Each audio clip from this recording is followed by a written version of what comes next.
భగవద్గీత అధ్యాయం 2 శ్లోకం 67 శ్లోకం ఇంద్రియాణం హి చరతం యన్మనోను విధీయతే తదస్య హరతి ప్రజ్ఞాం వాయుర్నావమివాంభసి.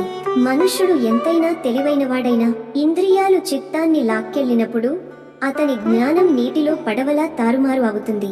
అదే ఈ శ్లోకం సారాంశం.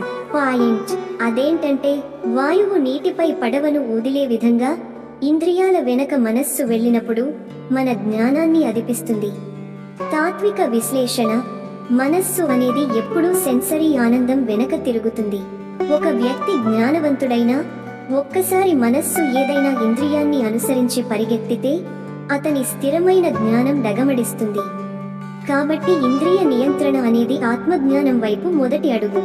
ఉదాహరణ: అలాగని మనం లొంగిపోవాలా? కాదు. వాయువు పడవను ఊదినా చాకచక్యంగా నావికుడు దానిని నియంత్రించగలడే. అలానే మనస్సును సున్నితంగా ఇంద్రియాల నుండి వెనక్కి లాగగలగాలి.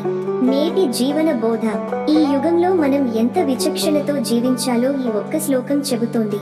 మన ఇంద్రియాలు అనుభవాలపై పరిగెత్తుతున్నప్పుడు మనస్సును వాటి వెంట పోనివ్వకండి.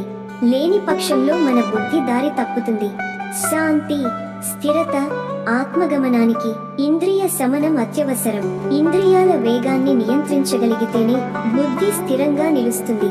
అప్పుడే మనం ఆత్మస్వరూపాన్ని స్పష్టంగా గ్రహించగలుగుతాం. తదుపరి శ్లోకంలో శ్రీకృష్ణుడు ఇంద్రియాలపై విజయాన్ని సాధించిన సాధకుడి స్థితిని ఎలా వివరించాడో చూద్దాం. ఓం శాంతి శాంతి శాంతి. కామెంట్లలో మీ అభిప్రాయాన్ని చెప్పండి, లైక్ చేయండి. ఈ తాత్విక సందేశాన్ని మీ మిత్రులతో షేర్ చేసుకోండి. తదుపరి శ్లోకానికి ఛానల్ సబ్స్క్రైబ్ చేయండి. ధన్యవాదములు. జై శ్రీకృష్ణ.